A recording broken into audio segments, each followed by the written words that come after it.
giật sbu trôi đánh phê dây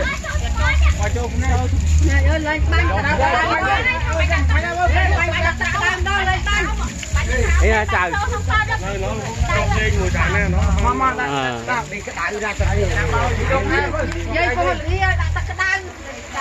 thật là liên bay qua tới bạn như vậy bay con chân nghĩa ra đây đi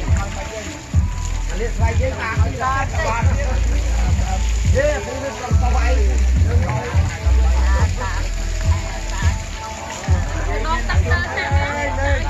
nếu bạn một trực ở rồi năm tới bạn mà du về nhưng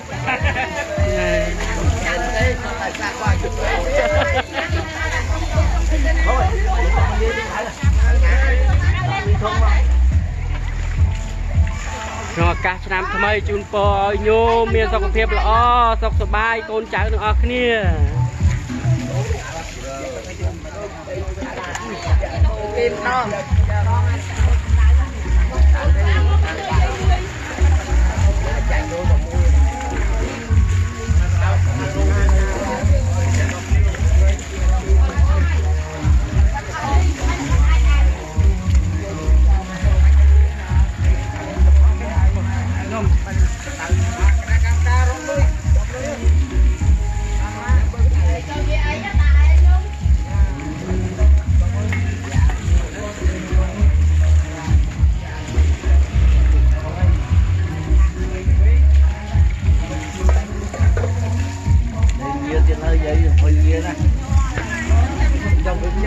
chanh dây khăn cao thế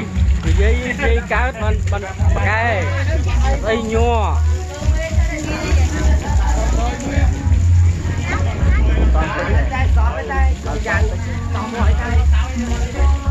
xó với tay